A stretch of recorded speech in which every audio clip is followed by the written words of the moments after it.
Hi, guys.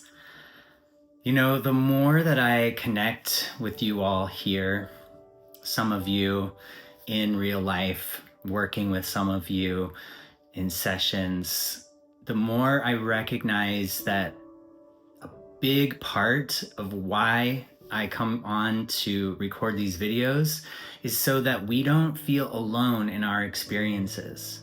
I just got off a call with a new client that I'm working with. This is our first session.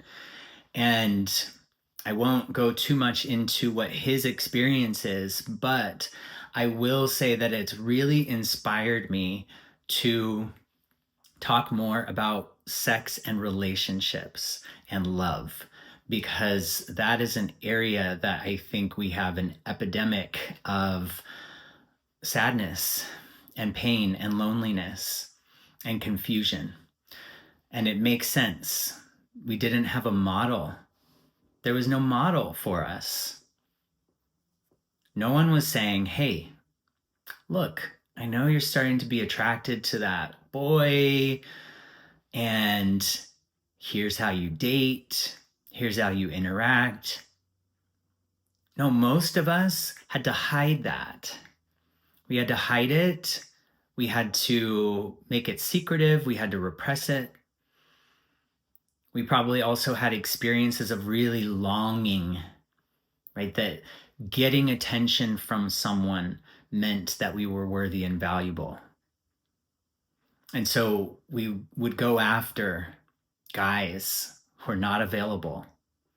We would seek out and sexually idealize men who were not loving or safe or even interested.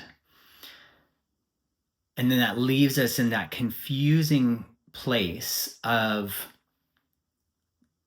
really having deep desires and longings and needs for connection, companionship, presence, love, nurturing, and being confused on why we're not getting that, why we're seeking from all of these sources that can't give that. And everybody's experience is different, of course. Right? We all have different history. We all have different relationships with sex and what informed our relationships with sex and our bodies. But the unifying force, the unifying connection between all of us is most of us felt like we couldn't trust our bodies, that they weren't safe spaces, that I can't love my body.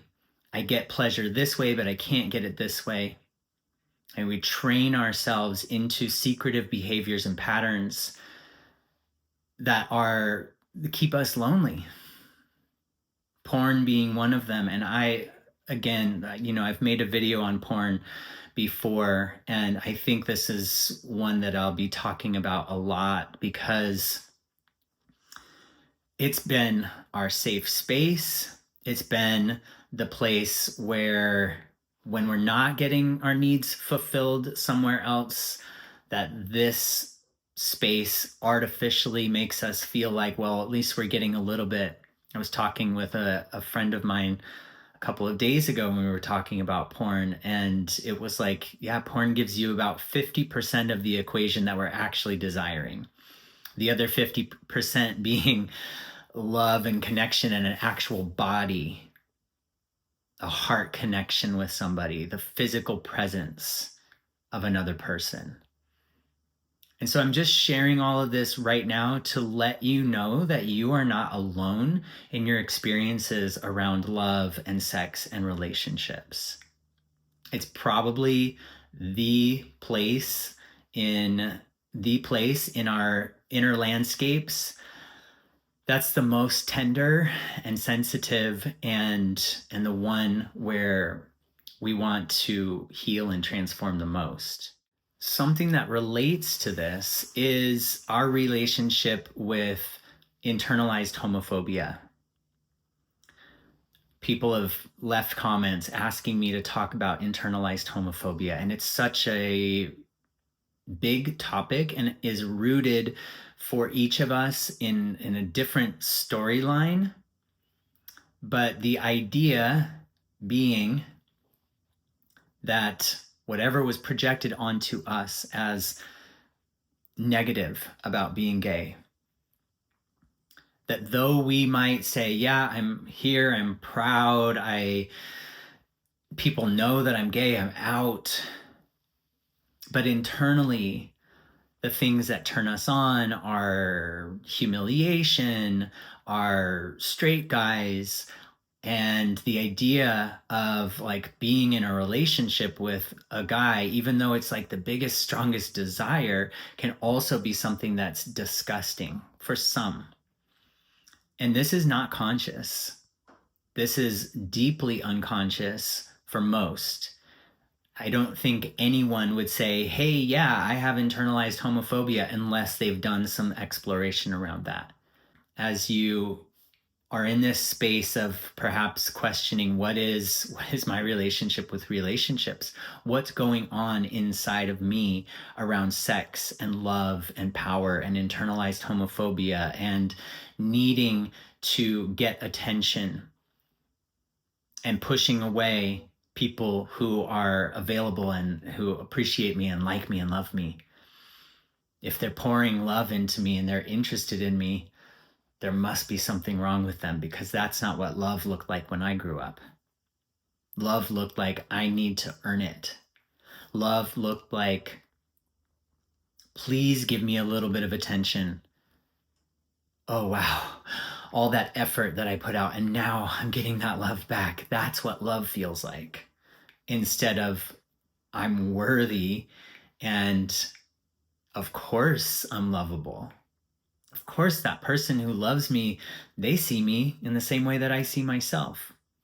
And that's why we do the work of self-love.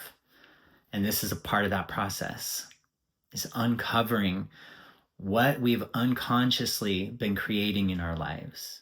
My challenges around sex and love and intimacy are the reason that I started doing healing work for myself, on myself, with myself, and then why I'm here doing the work that I do now. Because it was the biggest wound of my life and the thing that was constantly confusing to me. And the years of unwinding all of the patterns, of seeing how my past affected my present, and starting to pour into myself love and care. But if what we're doing is pouring love and care into ourselves, but we're pouring it on top of the stuff that we've never dealt with, the stuff we've never dealt with still is there. We're still feeling it. And that's, I think, the biggest fear that most people have to doing the deeper dives into what is at the roots of these patterns. The fear often is, I don't want to feel that. It's so intense. I felt it then. I felt it when I was a kid. I don't want to feel it again. You're already feeling it. That's what's transforming, or that's what is influencing the patterns that are unwanted in your life. You're feeling all of that already. It's just not conscious. When we consciously bring those things up and we feel them and we see them, then is when we can start to let them go. So that when we do pour affirmations and love and care into ourselves, that what we're doing is filling up that void from where the dense, old, ugly, dark stuff was, that we have transformed and released and gotten out of ourselves, so that we can feel whole, and so that we can open ourselves up to love in a way that's doesn't mean it's not going to be a little scary. That vulnerability and intimacy after years or decades of hiding from it because it didn't feel safe, that, yeah, it will feel vulnerable, but it will also feel natural. It'll feel like, yes, I can let this person in and they can let me in. And this is something we're going to work on together. And there's only so much that we can do alone. So being in connection with other people, friends, a mentor, a coach, a healer, a lover, it's necessary also.